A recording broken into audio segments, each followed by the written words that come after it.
ለክርስትና እምነት ተከታይ ልጆች እንኳን ለብርሃነ ጥምቀቱ በሰላም አደረሳችሁ።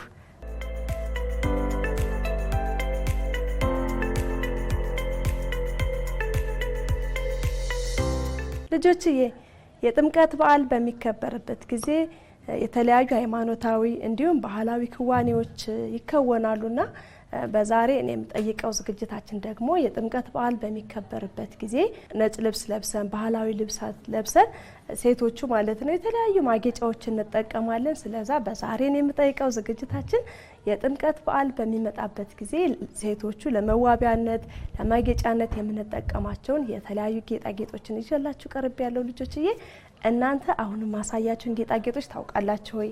እነዚህ ልጆችስ እነዛን ጌጦች ያውቃሉ? አይቷቸውስ ያውቃሉ ወይ? ስያሜያቸውን የሚለውን የምናይ ነው የሚሆነው ልጆችዬ። እናንተ የትም ሳትሄዱ ቆይታችሁን ከኛ ጋር አድርጉ።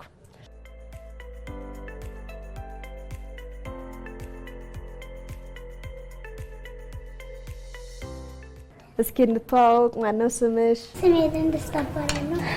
ክፍሌ አንደኛ ሲ ጎበዝ። ኤደንዬ ማንም ትባይ? ጽዮን አቤል። ጽዮን አቤል። ስንተኛ ክፍል ነሽ? አንደኛ ክፍል። እሺ ዛሬ እንግዲህ እኔ የምጠይቀው ዝግጅታችንን ነው ለልጆች የምናቀርብላቸው ማለት ነው። ስለዛውን እዚህ ውስጥ የተለያዩ ነገሮችን ይዤላችሁ መጥቻለሁ ለእናንተ ላሳያችሁ ማለት ነው። ከዛ በፊት ግን ይሄ ምን እንደሆነ ታውቃላችሁ ወይ? አይታችሁት ነክታችሁት ታውቃላችሁ የሚለው እንጀምራለን። ኤደን ምንድን ነው ይሄ? አታውቂም? ሙዳይ ይመስለኛል። ምን ይመስልሻል? ሙዳይ። ጎበዝ ልጆችዬ። እንግዲህ የምትመለከቱት ነገር አገልግል ይባላል። ከምንድን ነው የሚዘጋጀው? ላዩ በቆዳ ከከብት ቆዳ ከእንስሳት ቆዳ ደርቆ በዚህ መንገድ ተሰርቶ ይለብሳል ማለት ነው። ውስጡ ደግሞ ምንድን ነው? የዚህ ውስጥ ስፌት ነው። ስፌት ነው። ይሄው አያችሁት? ላዩ ቆዳ ነው፣ ውስጡ ስፌት ነው። ይሄ ደግሞ ክዳኑ ነው ማለት ነው። ልጆችዬ እንግዲህ አሁን ማሳያችሁ ነገር የጥምቀት በዓል በሚከበርበት ጊዜ እንዴት ብላችሁ ነው ጥምቀት የምትወጡ እናንተ? ሰውን በመጠራራት። ሌላስ? ታቦት ሲወጣ እንዴት ብላችሁ ነው የምትሄዱ? እንዴት ብለሽ ነው የምትሄጂ? ማሚ ጋር እጇን ይዘት አብረን ነው የምንሄድ። ምንድን ነው የምትለብሽ? ነጭ ልብስ። እሺ ኤደንስ እንዴት ነው ጥምቀት የምትሄጂ ማሚ ጋር? እጃችሁ ተያይዛችሁ ምንድን ነው የምትለብሱ? የጆሮ ጌጥ ታረገ፣ የጆሮ ጌጥ፣ የፀጉር ማስያዣ ትልብሳላችሁ። ሌላስ ምንድን ነው የምትለብሱት ልብስ? ነጭ ልብስ። አዎ የጥምቀት በዓል በሚከበርበት ጊዜ ልጆችዬ ነጭ ልብስ እንለብሳለን እንደዚህ ማለት ነው። ከዛ ደግሞ ትልልቅ ሴቶች እናቶች ከሆኑ ደግሞ የተለያዩ ማጌጫዎች እንጠቀማለን። የጆሮ፣ የአንገት፣ የእጅ የተለያዩ ማጌጫዎችን ተጠቅመን ለታቦት ማንገስ በጣም አምሮብን ደምቀን ነው የምንሄድ። ደግሞ ሌላ ጭፈራም አለ አይደል? ዘፈን አለ፣ ጭፈራ አለ አይደል? እና በዛሬ ዝግጅታችን እንግዲህ እነዛን ማጌጫዎች ላሳያችሁ ነው ማለት ነው። እናንተ ታውቋቸዋላችሁ አታውቋቸው የሚለውን ደግሞ ለምን ይሄንን አይቶት የሚያውቅ ማን? ስሙን አላውቀውም ግን የከለሩን እንትን አውቀዋለሁ። ብር ነው ይባላል። ብር ነው ይሄ? አዎ ጎበዝ። ይሄ ምንድን ነው አይተሽ ታውቂያለሽ ወይ? እስኪ ንቂው።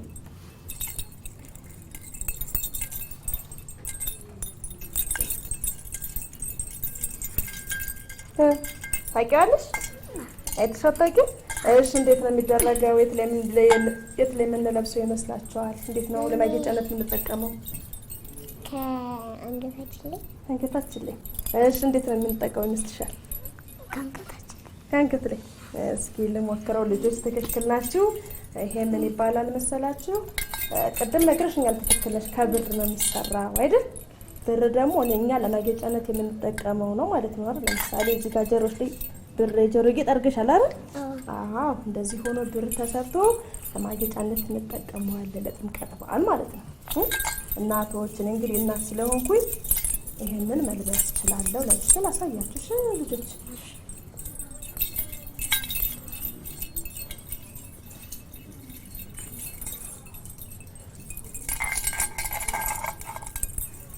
ከዛ ድምጽ ይፈጥራል የራሱ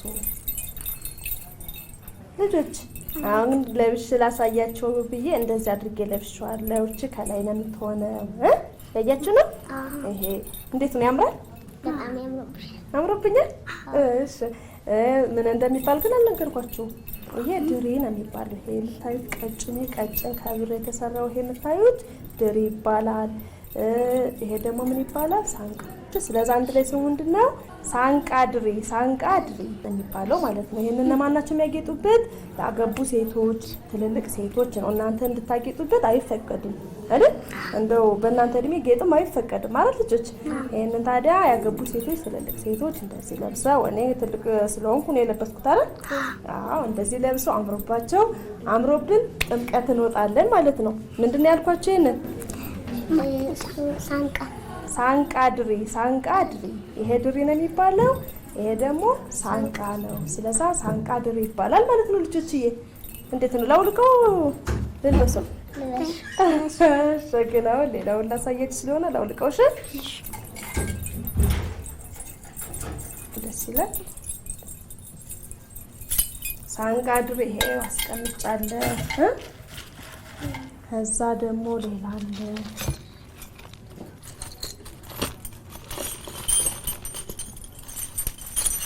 ይሄ ደግሞ በጣም የሚገርም ነው። ምንድን ነው ታውቂያለሽ? አታውቁም አይደል? ይሄ ከምንድን ነው የተሰራሽ? ከብረት። ይሄ ከብረት። ይሄ ደግሞ ከክር። ቅድም ከብር ናቸው። አሁን ማሳያችሁ ጌጣጌጦች ሁሉም ማለት ይቻላል ከብር ነው የሚሰሩት ማለት ነው።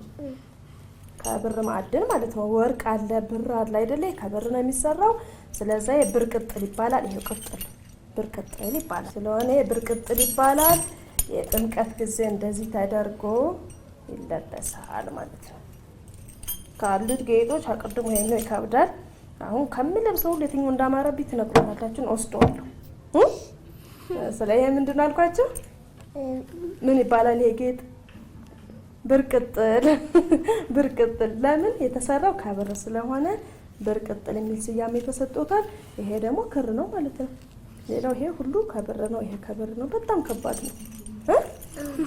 ታዩታላችሁ መቅበሉን። እስኪ ድምፁ በጣም ደስ ይላል አይደል? ከባድ ነው። እስኪ ኤደን ደግሞ ይው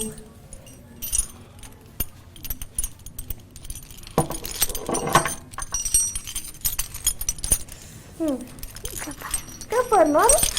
እነዚህ ሳንቲም ቅርጽ ናቸው እኮ አይደል? ብር ቅጥል ይባላሉ ማለት ነው። እንግዲህ ይሄ ተለብሰው ነው የጥምቀት የሚወጣው ማለት ነው። ሁሉም ሰው በአንድ ጊዜ ይሄን ሁሉ ላይ ለብስ ይችላል።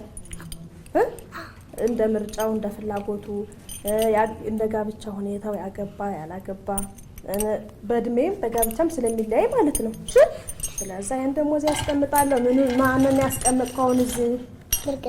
ብር ቅጥል። ጎበዝ ልጆችን ያላስሞከርኳችሁ ለምንድን ነው?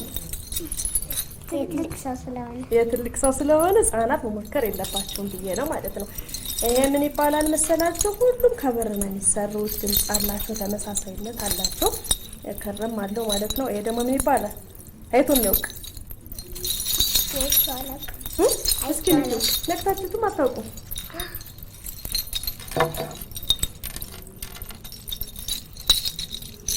ትንሽ ይላል። ከማን የትኛው ይከብዳል? ይከብዳል። ምንድን ነው እሱ? ብር ቅጥሉ ይከብዳል። እስኪ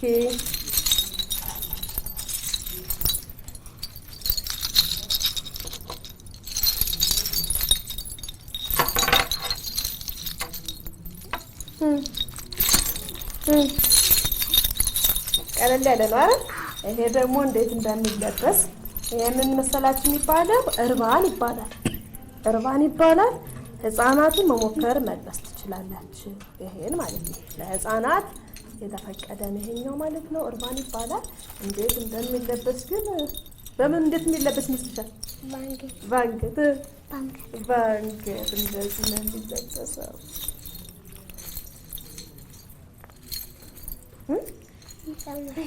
ያምራል። እንደዚህ ተብሎ የተሰፈነ የጥምቀት ገዳም ማለት ነው አይደል? ልጆችዬ የምነግራቸው ጌጣጌጦች መጠሪያ ግን ማለት ነው እንደ ቦታዎች ይለያያል አይደል? አሁን እኛ ባለንበት አካባቢ ያኛው ብርቅጥል የሚባል ይሄ እርባን የሚባለው እያልኩ ነው አይደለ? ግን ይሄ ስም በተለያየ ቦታ የተለያየ አይነት ስያሜ ሊኖረው ይችላል አይደለም? እንደየአካባቢው ባህል እንደየአካባቢው መጠሪያ የስም ልዩነት የመጠሪያ ልዩነት ሊኖረው ይችላል ማለት ነው ልጆችዬ። እኔ ግን እኛ ባለንበት አካባቢ እነዚህ ጌጣጌጦች የተሰጣቸው ስያሜ ነው ለእናንተ እያደረስኩ ያለው ማለት ነው። ቀጣዩ ደግሞ ምንድን መሰላችሁ? ከዛ በፊት ይሄ ምንድን ነው ያልኳችሁ? እርባን እነማን ነው የሚለብሱት? ህፃናት ነው የሚለብሱት። ታዲያ ሞክሩት። አለባበሱ ደግሞ አንዳንዱ እንደዚህ ይዞራል በዚህ በኩል ይሄ ማለት ነው።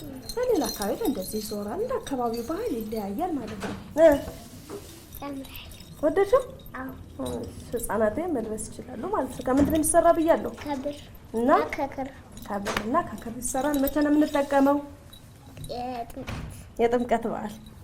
ለምንድን ነው የሚያገለግለው? አሁን አንቺ ለማጌጫነት። ጎበዝ ጎበዝ ጎበዝ። ሞክሪ እስኪ። እንዴት ነው? ያምራል? ወደሻል? ለምንድን ነው የሚያገለግል? ለማጌጫነት። ጎበዝ ጎበዝ ጎበዝ። እሺ እነማን ይለብሱታል ብያለሁ? ይሄን ህፃናት መልበስ ይችላሉ። እነዛን ጌጦች ግን ህፃናት መልበስ አይችልም። ለእናቶች፣ ወጣት ሴቶች፣ ለትልልቅ ሴቶች የተፈቀደ ነው። ይሄ ግን እርባን ህፃናትን መልበስ ይችላሉ ማለት ነው።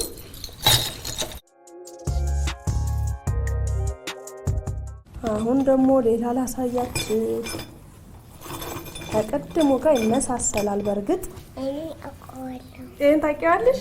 ምንድን ነው? ድሬ አይደለም ከቅድሙ ከዚህ ጋር ስለሚመሳሰል ድሬ ነው ስሙ። ድሬ ነው ስሟ። ቅድም ጋር ይመሳሰላል። ጎበዝ ጎበዝ። እሺ ምንድን ነው? ድሬ ነው። ለምን እንደምንጠቀመው? ለእጅ ወይ ደግሞ ለአንገት። ለአንገት ወይም ለእጅ። አንዱ ንገሪኛ። ለአንገት ነው። ይሄ ትክክል ነሽ። በጣም ተከታትላችሁኛል። ያዳመጣችሁ ነው ለካ። ይሄ ድሬ ይባላል። የቅድሙ ግን ምንድን ነው ያልኳችሁ? ያ ነው መጀመሪያ ይሄን ድሬ ሳንቃ። ጎበዝ ጎበዝ ጎበዝ ጎበዝ። ቅድም ያሳየኋችሁ ይሄ ሳንቃ ድሬ አይደለ? ስለኛው ደግሞ ድሬ ይባላል ማለት ነው። ይሄም አንገት የሚለበስ ነው። አለባበሱ እንደየባህል እንደየአካባቢው ሊለያይ ይችላል። ግን ይሄ አንገት ላይ የሚለበስ ነው። የጥምቀት ጊዜ ተለብሶ የሚወጣ ነው ማለት ነው ልጆች። ይሄ ደግሞ እንደም በክር ሁሉ ተጠምጥሞ ሁሉ ይሰራል በተለያየ አካባቢ አይደል? እንዴት ነው ያምራል? ከስካውን የትኛው ያምራል? ሳንቃ ድሬ። እሺ ይሄ ምንም ጨርሰናል አይደል? ይሄ ምንድነው? ድሬ ነው። ከምንድን ነው የሚሰራው? ከብረት። ከምን? ከብር። ብር የሚባል ማዕድን። እቺ የጆሮ ጌጥ ከብር የተሰራች ናት አይደል? ከእንደዚህ አይነት የተሰራ ነው። ለማጌጫነት የምንጠቀምበት ነው ማለት ነው ልጆችዬ። አሁን ደግሞ ሌላ ላሳያችሁ ነው። ይሄ ምንድን ነው? የእጅ ጌጥ። የእጅ ጌጥ። የእጅ ጌጥ ስሙን ታውቁታላችሁ? የሚሰራው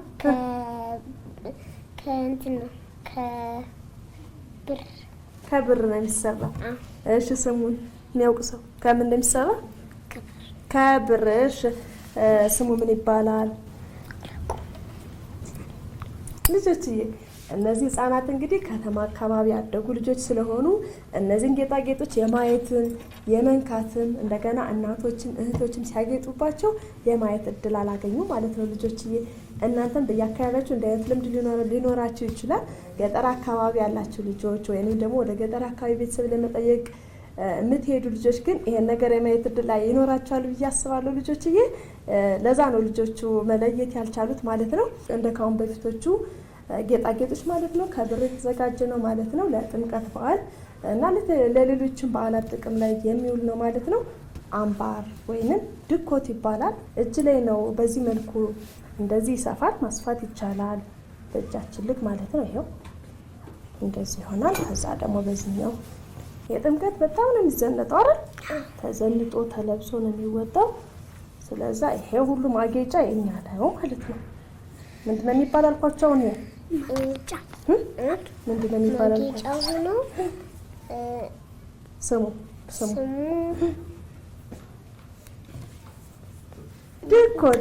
ድኮት ወይንም አምባር ይባላል። በተለያየ አካባቢ የተለያየ ስያሜ ሊኖረን ይችላል። እኛ ባለንበት አካባቢ ብቻ ነው መናገር የምችለው አይደል? ባለንበት አካባቢ ያለው ነው የምናገረው። ድኮት ወይንም አምባር ይባላል። እኔ ግን በጣም እጅ ስለወደድኩት ይሄን አለውልኩ ልሳደ መልካም ልጆች፣ አሁን ደግሞ ሌሎችንም አሳያቸዋለሁ። ይሄንን መስቀል መሆኑን እናውቃለን አይደል? እናውቃለን። ግን ከምን ነው የተዘጋጀ ነው?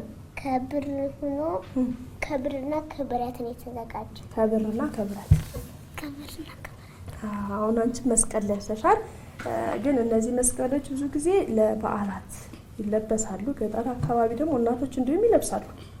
እኛ የምንለብሰው መስቀል አለ፣ ለበዓላት ይለበሳል። ባዘቦት ቀንም ደግሞ የሚለብሱት እናቶች አሉ፣ ገጠር አካባቢ ማለት ነው። ይሄ መስቀል ነው ማለት ነው ልጆችዬ። እኔ ገርሞኛል። እስካሁን ካያችኋቸው ነገሮች በጣም የወደዳችሁት የትኛው ነው? እኔ የወደድኩት ይሄ መስቀል ነው። ይሄ ነው የወደድኩት መስቀል። መስቀል ወደሻል? ምኑን ወደድሽ? መስቀሉ ይሄ ብረት ጠንካራነቱንና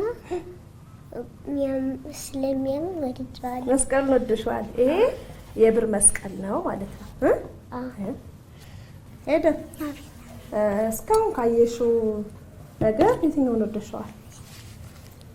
ይሄንን ይሄንን የወደድሽው ምንድነው? ይሄ እርባን አይደል? እነማን ነው የሚለብሱት ብያለሁ? ህፃናት ነው የሚለብሱት። ስለዚህ እንዲያርጌ ወደደችውን አለበስኳት ማለት ነው አይደል? እሺ መክሊቷ ደግሞ የቱን ሞድ ነው ያልሽ? ይሄን መስቀል ወድሻል? እስኪ ነይ ለላሽ። እኔ የወደድኩትን ስለለበስኩ ብዬ ነው አይደል የመረጥኩትን። ዙሯል እሺ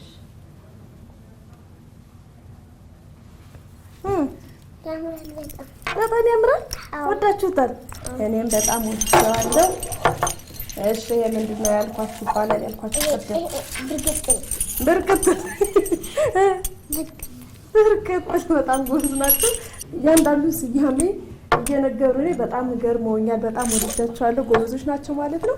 እናንተም እንግዲህ በየአካባቢያችሁ እንደዚህ የኛ የራሳችን መገለጫ የሆኑ ባህላዊ አልባሳቶቻችን ማጌጫዎቻችንን ማወቅ ሀገርን ማወቅ ነው ላለው ልጆችዬ ቀደም ብዬ ለመግለጽ እንደሞከርኩት እንግዲህ እነዚህ ህፃናት ከተማ አካባቢ ስላደጉ ማለት ነው እነዚህን ጌጣጌጦች የመንካትን የማየትን እናቶችም እህቶችም ሲያጌጡ የማየት እድልን አላገኙም ማለት ነው። በዛሬ ዝግጅታችን ግን ከልጆቹ ጋር ባደረግኩት ቆይታ ስያሜውን ነገርኳቸው እንደተመለከታችሁት ማለት ነው። ልጆቹ በጣም ጎበዞች ናቸው። ስያሜውን እየነገሩኝ ነበር ማለት ነው። አሁን እየጠየኳቸው መልሼ እዚህ ውስጥ አስገባዋለሁ አይደል ልጆች? ትለያላችሁ? እሺ ይሄው ያለው ይሄ ምንድን ነው የሚባለው? ብርቅጥል ከምንድን ነው የሚሰራ ብያለሁ? ከብርና ከክር ይሰራል። ልጆቹ ጎበዝ ናቸው። ብርቅጥል ነው፣ ከብርና ከክር ይሰራል። የሳንቲም አይነት ቅርጽ አለው። እዚህ ጋር የመቀጠል አይነት ነገር አለውና ብርቅጥል ይባላል። እያጠቃለልን ነው ማለት ነው ልጆችዬ። ከዛ ደግሞ ይሄን ደግሞ አመጣለሁ። ይሄ በጣም ያምራል። እሱ ደግሞ ድሬ ሳንቃ ጎበዝ ናቸው ልጆችዬ። ሳንቃ ድሬ ይባላል። ትክክል ናቸው። ድሬ ያሰኘው ይሄ ነው።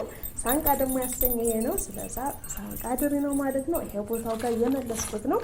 ከዛ ሌላ አለ ደግሞ እዚህ ይሄ ደግሞ ድሬ ይባላል። ድሬ ከሳንቃ ድሬ ጋር ያመሳስለዋል። በጣም ጎበዝ ናቸው ልጆቹ። ገርመውኛል። ኤደንዬ በጣም ገርሞኛል። ድሬ ይባላል ያልሽኝ ይሄንን ከየትኛው ጋር ነው የሚመሳሰለው? ከዚህ ጋር ሳንቃ ድሬው ጋር። በጣም ጎበዝ። ከዛ ደግሞ እናንተ ደግሞ የለበሳችሁት አለ ከማን ነው የሚጀምር? እሺ ይሄ ምንድን ነው? እርባን እርባን አይደል? እነማን የሚለብሱት እያለሁ ህፃናት። ጎበዝ ነሽ ኤደን። አሁን ቦታው ልመልሰው ወደ ቦታው ለዘኑ ነው ይዛችሁ ትሄዱ። ልጆች ህፃናቱ እንግዲህ እነዚህን ጌጦች ወደናቸዋል፣ ይዘን እንሂድ ብለዋል። ልፍቀድላችሁ? መልካም ልጆችዬ፣ በዛሬ እኔ የምጠይቀው ዝግጅታችን የጥምቀት በዓል እንዲሁም የተለያዩ ክብረ በዓላት በሚከበርበት ጊዜ በአብዛኛው በገጠር አካባቢ ማለት ነው እናቶች እህቶች የሚያጌጡባቸው ማጌጫዎች ወደ እናንተ አደረስን ማለት ነው ልጆች። እነዚህ ማጌጫዎች ከተማ አካባቢ ላሉ ልጆች አዲሶች ናቸው። በገጠር አካባቢ ግን የሚዘወተሩ የተለመዱ ባህላዊ ማጌጫዎች ናቸው። በጣም ያስደስታሉ። በጣም ነው ውበት የሚጨምሩት የሚያስጌጡት ማለት ነው። እናንተም በየአካባቢያችሁ የኛ የሆነውን የራሳችን የሆነውን ነገር ማሳደግ፣ መለየት፣ በራስ ነገር መኩራት፣ በሀገር መኩራት ያስፈልጋል እላለሁ ልጆችዬ። እንግዲህ ከነዚህ ህጻናት ጋር ያደረግነው የዛሬን የምጠይቀው ዝግጅታችን ይህን ይመስላል። ልጆቹ ግን መዝሙር እናቀርብልሻለን ጥምቀት ስለሆነ አንድ መዝሙር እናቀርብልሽ ብለዋል ልጆችዬ። እነሱን እንከታተል። እኔ ግን ከወዲሁ ሰናበታቸዋለሁ።